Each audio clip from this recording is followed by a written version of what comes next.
Jalla sanauka ya Rahmanu ya Allahu Jalla sanauka ya Rahmanu.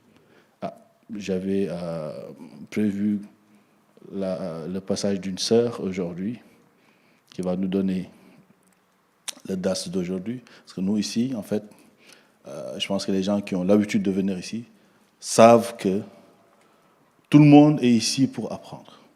Toutes les personnes présentes ici se doivent d'être à l'écoute, d'accord, et de comprendre en fait ce qui les pousse à tout le temps laisser leurs activités et venir ici le vendredi soir. Ça ne doit pas être vain. C'est quelque chose qui doit porter ses fruits, aussi bien au niveau de la science qu'au niveau des actes d'adoration.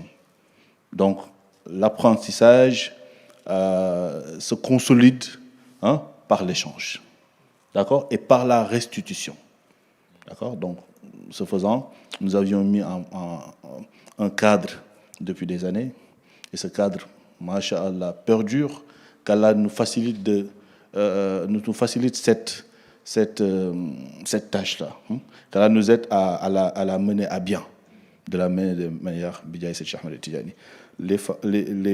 Nos sœurs ici présentes ne sont pas des meubles, d'accord? Ils ne sont pas là pour nous accompagner. La chose qui nous interpelle les interpelle aussi. Donc, en matière d'Allah, il n'y a pas de femmes ni d'hommes. Il y a des serviteurs d'Allah subhanahu wa ta'ala. Et ça, il faut le comprendre. Khuzou dinakum, khuzou nifsu dinakum min hazil humaira. C'est Sayyidina Mohammed sallallahu alayhi wa sallam qui l'a dit lui-même. Allez chercher la moitié de votre religion auprès de Sayyidatuna Aïcha. Pourquoi la moitié? Ce n'est pas parce que la femme a la moitié, non, c'est parce qu'il est là, présent lui, Sayyidina Mohammed. Et à sa présence, personne n'a la totalité du savoir, hormis lui. Voilà comment tu peux le comprendre. D'accord? Mais ce n'est pas comme un sage l'avait dit, la femme n'est pas loin d'être un élément de recul. D'accord? Donc il faut le comprendre. Et c'est pour cela, des fois, c'est des frères qui donnent le dars, des fois, c'est des sœurs. Et ceci doit être très normal. D'accord?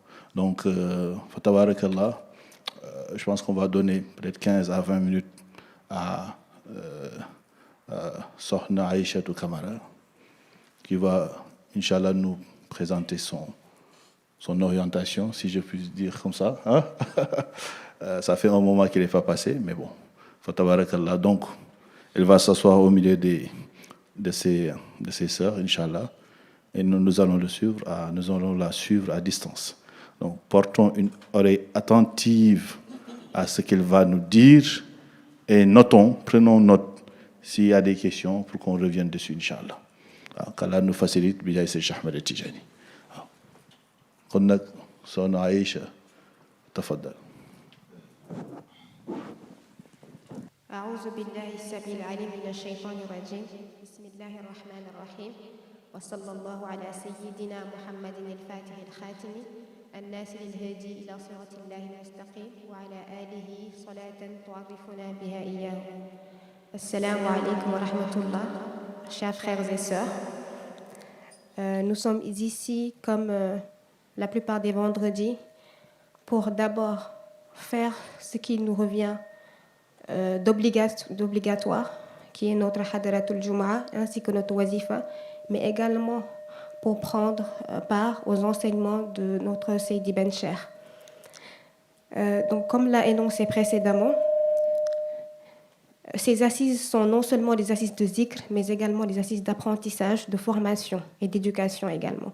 C'est dans ce sens que je me permets de prendre la parole aujourd'hui, bien évidemment avec la permission et l'autorisation de Seydi Ben Cheikh. Donc aujourd'hui, nous allons parler d'un thème qui est un thème d'actualité, je dirais, un thème qui nous concerne constamment et continuellement, à savoir ce que l'on appelle en Wolof le passe-passe, qu'on pourrait traduire en français par la conviction. Cette conviction, c'est la conviction qu'on aura pour toute chose, la conviction qu'on aura pour la religion, pour notre tariqa ou pour une autre quelconque voie ou discipline. Donc, nous sommes sur une voie, donc qu'on appelle tariqa communément, et qui dit tariqa sous-entend tarbiya. Et la tarbiya, elle correspond donc à l'éducation mystique ou l'éducation mystico-spirituelle que le disciple va avoir auprès de son maître spirituel. Donc là, si vous m'écoutez bien, vous saurez que j'ai énuméré 2 protagonistes principaux.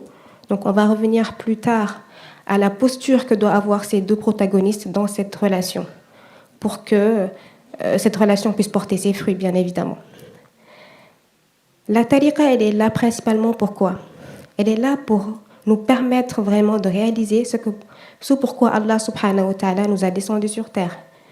Dieu nous dit dans le Coran, dans la sourate Ad-Dariyat, Ba'da a'udhu billahi minash shaytanir rajim, bismillahir rahmanir rahim, wa ma khalaqtul jinna wal ins illa liya'buduni. Je n'ai créé les djinns et les hommes uniquement pour qu'ils m'adorent. Donc, Allah nous a déjà défini notre mission sur terre. Maintenant, reste à savoir comment la mener à bien. C'est donc dans ce sens-là que la tariqa vient nous permettre donc, de matérialiser cette mission, mais dans la plus parfaite des manières. Car, comme je l'ai dit précédemment, la tarbiya, elle va indexer ce que l'on appelle al-ihsan, qui est le 3e niveau de la religion, qui va être donc l'excellence dans l'adoration d'Allah subhanahu wa ta'ala. Donc la tariqa va nous permettre donc d'atteindre cette quintessence vraiment du abd. Le prophète sallallahu alayhi wa sallam, quand on lui a demandé quel était le nom qu'il préférait parmi tous les noms qu'Allah lui a donnés, il a répondu par abd. Il a dit que le nom qu'il a préféré était l'abd. Donc ça doit nous interpeller vraiment sur l'importance du abd. Et pour vraiment comprendre ce qu'est un abd, il faut forcément s'accompagner d'un maître spirituel. Car on s'est rendu compte, pour la plupart d'entre nous, en ayant eu la chance d'assister à ces assises, de comprendre vraiment que l'abd n'est pas uniquement celui qui va suivre les faraïd, donc les actes obligatoires, ça va vraiment au-delà. Car quand on dit ihsan, on pense donc à l'excellence et finalement, ça ne va pas se limiter qu'aux relations que la relation qui nous lie à Allah subhanahu wa ta'ala. Cette relation, elle va être fortifiée par les relations qu'on aura avec nos frères et sœurs, avec même la nature qui nous entoure. Donc la tariqa va venir vraiment nous permettre donc d'avoir conscience de ce qui nous entoure pour pouvoir nous connaître soi-même. Allah nous dit dans un hadith al-Qudsi qui nous a été transmis par le prophète sallallahu alayhi wa sallam que man arafa nafsahu faqad arafa rabbahu. Quiconque se connaît soi-même connaît son créateur subhanahu wa ta'ala. Donc cette connaissance de soi, c'est celle qui nous mène vers la connaissance d'Allah pour qu'on puisse être des abd par excellence à l'image du prophète sallallahu alayhi wa sallam. Comme Dieu nous l'a désigné étant le modèle à suivre, le modèle ultime de par ses valeurs qu'il a incarnées, mais également de par sa façon d'avoir suivi les recommandations divines. Donc pour en revenir à l'éducation spirituelle, à tarbiya, elle va concerner plutôt, on va dire, deux protagonistes principaux. Donc le maître spirituel d'un côté, le cheikh, et de l'autre côté, on aura le disciple, le mouride ou l'aspirant. Il est important de savoir donc, les caractéristiques par lesquelles on va choisir ce maître spirituel, car on a appris dans cette daïra également, qu'il existe plusieurs types de saints, de wali, et que si on n'a pas affaire au wali qu'il nous faut pour avoir cette intimité avec Allah subhanahu wa ta'ala, on aura certes la connaissance, on aura peut-être l'éducation spirituelle, mais on n'aura pas cette connexion, cette ascension de notre ruh vers Allah subhanahu wa ta'ala. Je vais les énumérer rapidement, vu que le temps ne le permet pas, parce que je voudrais vraiment ensuite insister vraiment sur la posture que doit avoir le disciple, parce que le maître spirituel, il est ce qu'il est, mais si toi, le disciple, tu n'as pas les vertus qu'il te faut, tu ne pourras jamais profiter de cette liaison, de cette relation. Donc le maître spirituel, il doit être ce qu'on appelle aliman. Aliman, qui nous renvoie donc à la science. Il doit être un homme de science. une science, tout autant la science livresque que la science ésotérique. Il doit être ce que l'on appelle salihan, il doit être quelqu'un de pur. Car Allah subhanahu wa ta'ala est pur. Personne ne peut atteindre sa hadara sans cette pureté-là. Et Dieu nous a descendus sur terre avec cette pureté originelle qu'on est censé retrouver avant de retourner vers lui. Inch'Allah, qu'Allah nous l'accorde. Donc, salihan, comme je l'ai dit, donc il faut une pureté. Et ce maître spirituel, il faut qu'il ait ses attributs pour pouvoir te les transmettre. Quand on se réfère d'ailleurs à un verset du Coran, dans la sourate Taha, Allah interpelle là-bas le prophète Moussa alayhi salam en lui disant Inni ana rabbuka fa'la na'alayka innaka bil wadil muqaddasi tuwa. Donc Allah lui dit ici ô Moussa alayhi salam, tu es là dans une cité sacrée, enlève tes sandales. Mais en réalité, ces sandales ne sont qu'une métaphore finalement. Une métaphore qui vont nous désigner toute cette revendication, ces mauvais comportements. Car quand on dit pureté, ce ne sera pas uniquement une pureté externe, une pureté qui nous permettra de faire nos actes d'adoration, mais c'est surtout une pureté interne qui va indexer là le cœur. On a appris à travers donc, les séances, comme je le dis depuis tout à l'heure, la centralité du cœur vraiment dans notre constitution. Le prophète sallallahu alayhi wa sallam d'ailleurs nous dit à cet effet Inna fil jasadi mudra fa iza salaha al jasad kulluhu wa iza fasada al jasad kulluhu ala wa hiya al qalb. Il nous apprend dans ce hadith sallallahu alayhi wa sallam qu'il y a dans le corps humain un élément. Quand cet élément est bon, tout de l'être devient bon. Mais quand il est mauvais, en mauvais état, on ne peut pas espérer qu'il soit en bon état, il sera en mauvais état. Et il nous dit qu'en réalité, il s'agit du cœur. Donc, encore une fois, le cœur a une place centrale dans ce qui nous constitue. C'est également le lieu de résidence d'Allah subhanahu wa ta'ala. Comme il nous l'a dit dans son hadith al-Qudsi, « Ma wasani fil ardi wala fis sama'i walakin wasani qalbu abdil mu'min » qu'il ne pourrait résider dans les 7 cieux ni dans les 7 terres, mais uniquement dans le cœur du croyant. Donc encore une fois, c'est des choses qui doivent nous interpeller vraiment sur la pureté interne qui va indexer principalement le cœur. Donc ça pour la partie salihan. Ensuite, la troisième caractéristique va être ce que l'on appelle kamilan. Le maître spirituel doit être quelqu'un d'accompli. Comme je l'ai dit précédemment, tu ne peux pas espérer avoir quelque chose chez quelqu'un si cette personne ne la possède pas. Donc évidemment, nous, ce qu'on cherche, c'est être des insanul kamil, à l'image du prophète sallallahu alayhi wa sallam. Donc ce maître spirituel doit répondre à cette caractéristique-là.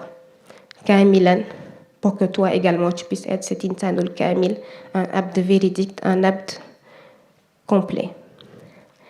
Une fois qu'on a mis les bases vraiment sur ce qu'est par quelles caractéristiques il fallait choisir ce maître spirituel, il est important vraiment que le disciple se pose la question à savoir quelle posture il doit avoir finalement. Parce que comme je l'ai dit, c'est une relation. Et qui dit relation dit finalement que la finalité va être d'avoir quelque chose d'utile. Donc le maître, il est ce qu'il est. C'est le disciple qui vient chercher quelque chose. Mais pour qu'il puisse avoir cette chose, il faudrait qu'il ait certaines vertus avec lui. Et il est très important vraiment à l'époque où on est de toujours se rappeler de ses vertus et également de se poser des questions sur où est-ce qu'on en est vraiment. Donc la première, elle va être ce qu'on appelle al-mahabbatu. Al-mahabbatu, c'est l'amour. Mais c'est un amour qui va être dirigé vers quelqu'un, li wajhillahi ta'ala, uniquement par Allah subhanahu wa ta'ala. C'est un amour qui va indexer le ruh, l'âme qui appartient à Allah subhanahu wa ta'ala. Donc toi, disciple, pose-toi la question à savoir où en est mon amour envers mon maître spirituel. Et cet amour-là, cher Sidi El-Hadji Malick Sy nous a donné un moyen de le quantifier parce qu'il nous dit dans son poème, dans son recueil de poèmes d'ailleurs, qui s'appelle Al-Khilas al-Zahab, qu'il a consacré à la biographie du prophète sallallahu alayhi wa sallam, de sa dimension lumière au jour où il a rejoint son créateur, subhanahu wa ta'ala. Donc il nous dit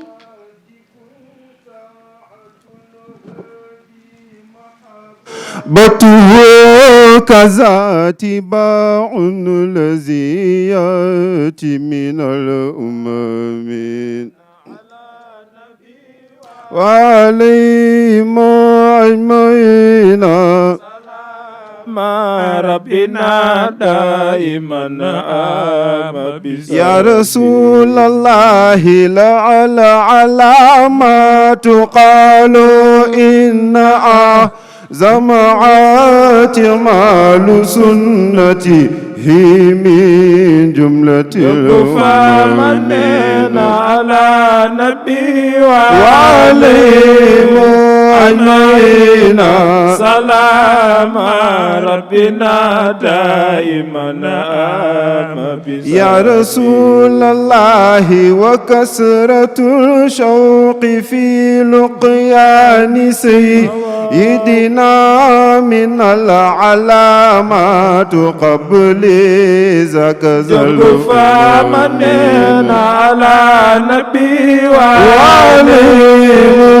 أجمعين سلام ربنا دائما يا رسول الله وكسر ذكر صلاة ثم نصرة دينه تقلق ما قد جاء من شيء على النبي وعليهم أجمعين سلام ربنا دائما موضوع مالك نينا وكثر ذكر صلاة ثم نصرة دينه تخلق ما قد جاء من شيم على النبي وعليهم أجمعين سلام ربنا دائما يا رسول الله وكسر ذكر صلاة ثم نصرة دينه تخلق ما قد جاء من شيم على النبي وعليهم أجمعين سلام ربنا دائما يا رسول الله تعظمه والتزاز القيل تذكره حب القرآن وأصحاب الزمان على النبي وعليهم أجمعين سلام ربنا دائما يا رسول الله يا من يريد جنان الخلد يسكنها فقادما طلب بل مفتاحت من على النبي وعليهم أجمعين سلام ربنا دائما بسبي مدنين يا من يريد جنان الخلد يسكنها فقادما طلب المفتاح من على النبي وعليه أجمعين سلام ربنا دائما بسبي مودنين يا من يريد جنان الخلد يسكنها فقادما طلب المفتاح تنامي. Merci. Donc pour en revenir à où on en était, donc on était sur ce que l'on appelle à la mahabbatu. Cheikh Seydi El Hadji Malick Sy radiallahu ta'ala anhu nous apprend donc dans cet ouvrage dédié à la biographie du prophète sallallahu alayhi wa sallam,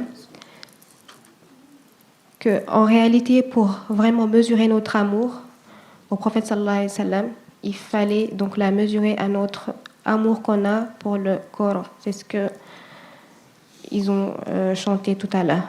Mais il nous a également appris que walaysa naf'un ala hubbin bila amalin, que tout amour qui n'engendre pas d'acte, d'action est vain. Donc ceci nous interpelle vraiment sur quand moi je proclame avoir une mahabba pour Seydi Ben Cher, qu'est-ce que je fais pour matérialiser ça? Et ces actions, c'est pas moi qui vais les définir, non. C'est lui qui va me les définir, car en réalité, je suis là pour faire ma tarbiya. Donc lui, il va m'indiquer quel chemin je dois prendre, ce que je dois faire.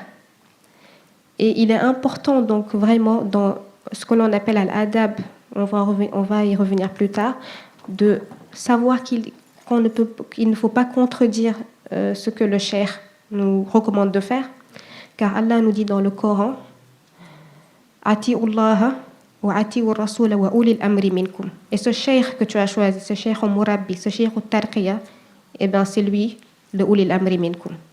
Car c'est lui qui sait ce que Allah a décrété pour ton ruh. Il connaît tabiatul hal, ce que l'on appelle j'ai perdu le terme, la nature profonde de chacun d'entre nous. Donc quand il te dit fais ceci, tu le fais sans poser de questions, car il sait mieux que toi ce que ton ruh réclame. Parce qu'en réalité, on est malade. Donc on va chez un médecin. Quand tu vas chez le médecin, tu te dis j'ai mal au ventre, on t'oriente vers un gastrologue par exemple. Lui, c'est un spécialiste, il a fait des études pour ça. Donc il va te prescrire un médicament. Tu ne vas pas te poser des questions à lui dire ah non, je ne veux pas ce médicament. Non, tu le suis parce que tu sais que lui, c'est un spécialiste dans son domaine. Eh bien, le cheikh Murabbi, le maître spirituel, c'est un médecin. C'est un médecin qui est là vraiment pour te départir de ces maladies du cœur que tu portes en toi. Donc, cette mahabba, elle découle d'actes. Mais il est important également de savoir que ces actes, elles doivent être faites avec sincérité. Donc, d'où la deuxième vertu que le disciple doit avoir dans ce cheminement spirituel. D'ailleurs, avant de revenir à ce que l'on appelle donc, la deuxième vertu qui est as-sidq, je vais juste faire un petit point sur un élément essentiel également, car j'ai dit qu'il fallait suivre les recommandations du maître spirituel, mais il est important de savoir également que quand tu suis les recommandations du maître spirituel, sache que ce n'est pas toi qui fais les actes finalement. Je pense que ceux qui sont dans cette assise sont témoins de beaucoup de choses. Je vais prendre l'exemple de ceux qui m'ont donné le micro, le pôle digital. Beaucoup d'entre eux peuvent témoigner du fait qu'ils ne savaient pas filmer avant d'être dans la daïra, qu'ils ne savaient pas utiliser une table de mixage, par exemple. Ils ont dû l'apprendre en un temps record. Mais en réalité, ce n'est pas que le fruit de leur travail. Non.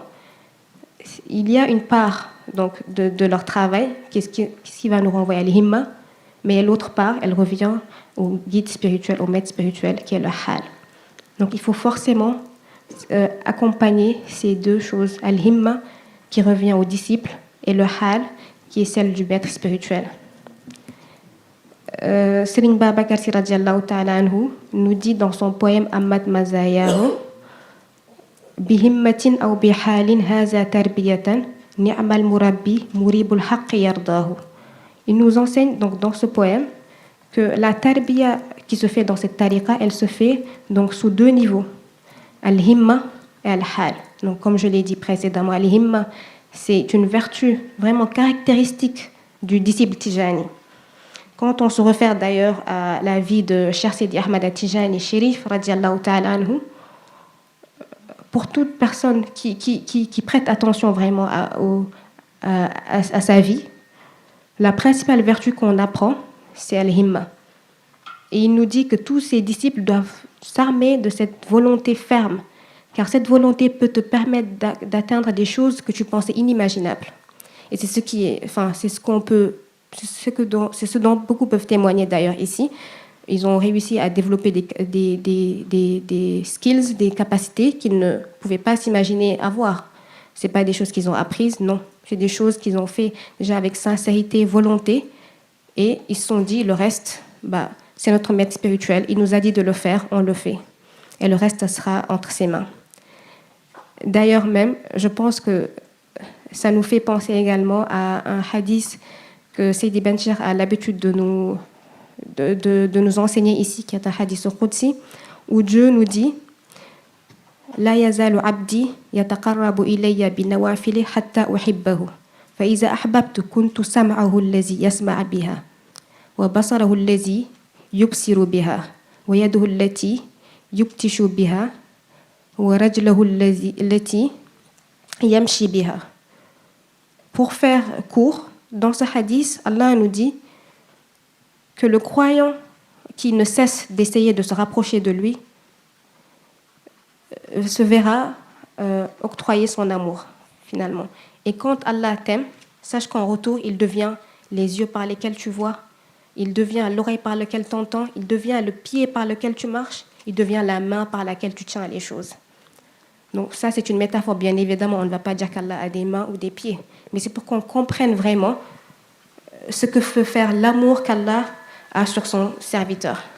Donc, dans ce hadith, on peut dire que nawafil, ça va être al-himma, donc la volonté que le disciple va avoir, et al-hal, on peut dire que finalement, c'est ce que Allah fait à ta place, donc à l'image ici donc du maître spirituel.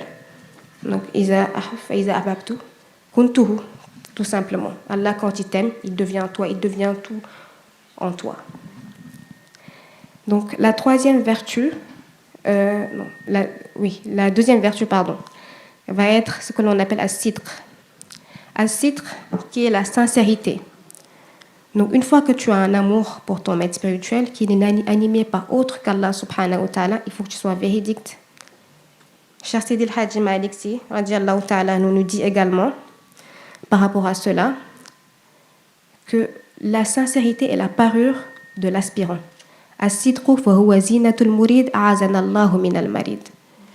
Que la sincérité est la parure donc de l'aspirant, qu'Allah nous préserve d'être un marid. Marid, Seydi Benchir nous l'a traduit comme étant celui qui ne veut pas aller vers Allah, mais c'est surtout Allah qui ne veut pas qu'il vienne vers lui. Car Allah guide qui il veut, il égare qui il veut. Nous n'avons pas la capacité de pouvoir dire qu'on va suivre les recommandations d'Allah. Non, c'est par la grâce d'Allah que l'on a. Donc d'où l'importance d'aïman, de toujours se rappeler de cette grâce qu'Allah nous fait et de toujours dire Alhamdulillahi Rabbil Alamin, mais également de faire des actes qui montrent notre reconnaissance envers ce Créateur clément. Donc cette sincérité, elle doit découler vers quoi? Vers ce que l'on appelle as-subut, qui est vraiment la constance. Une fois que tu as manifesté ton amour par des actes sincères, il faut que tu sois constant sur cette voie pour pouvoir vraiment profiter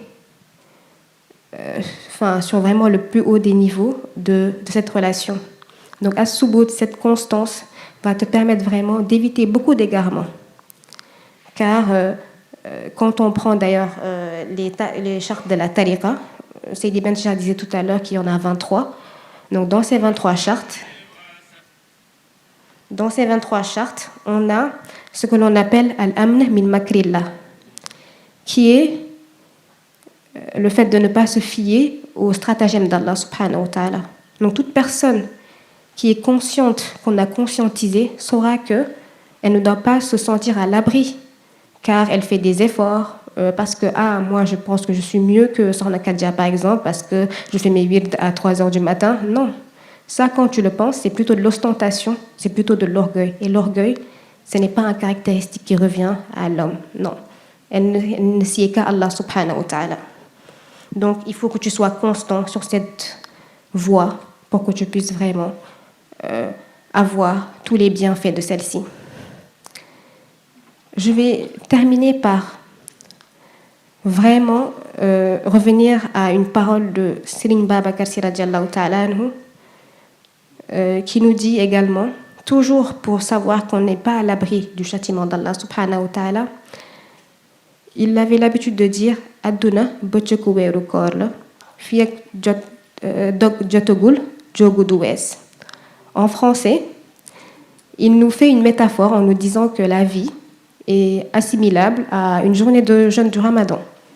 Donc, tu sais que pendant le Ramadan, il y a des actes qui sont interdits, des choses parfois qui sont en dehors du ramadan acceptées sont interdites pendant ce jeûne. Donc, pour te montrer encore une fois qu'il y a des codes à respecter.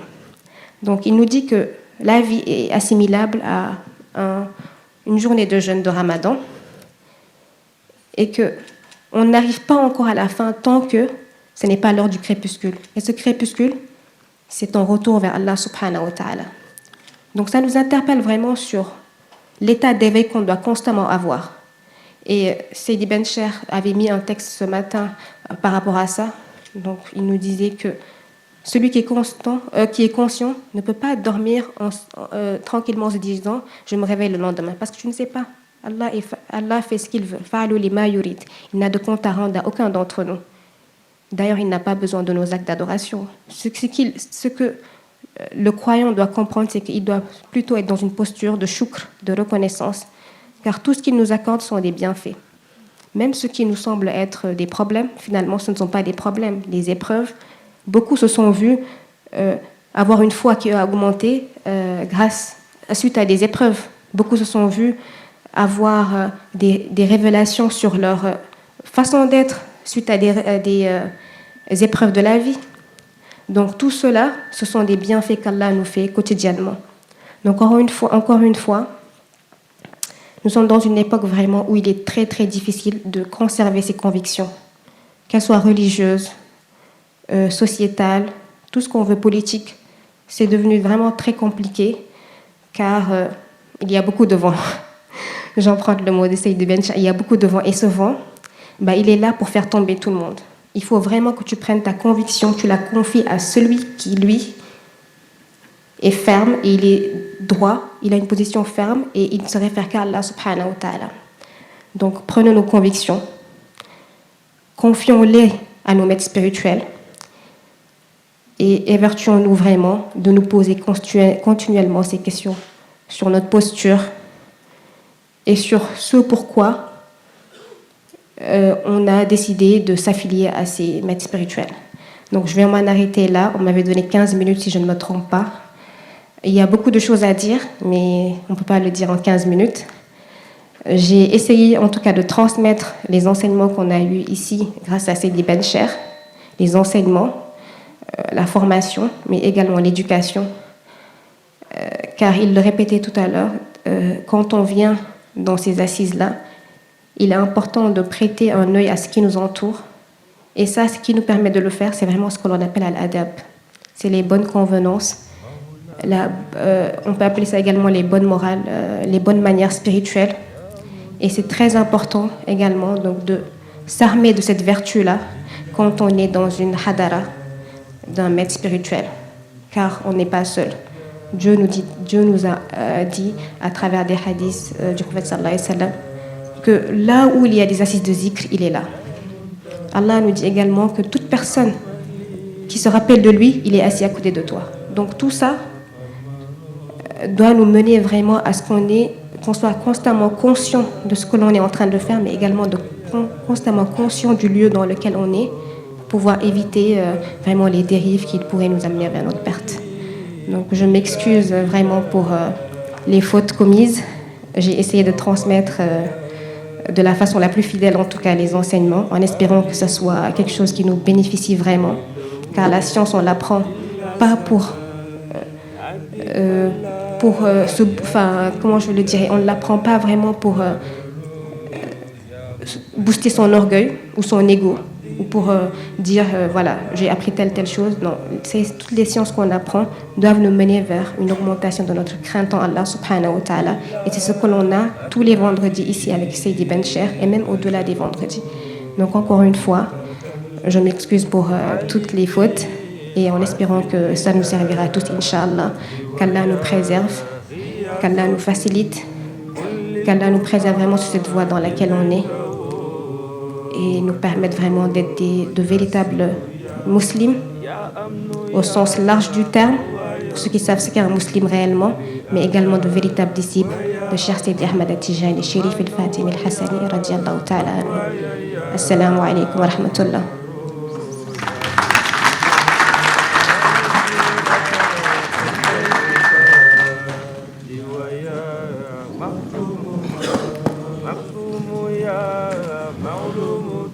شمس المعارف تاج العارفين ومن يخوي الفضائل نجل ياسين شيخنا التجاني ما خليفة الخير والمختار من مدر سر سريرة سلطان سلاطين شيخ سيد أحمد التجاني موي رئيس أهل الهدى والبر فرقكم شيخ المشايخ في الإسلام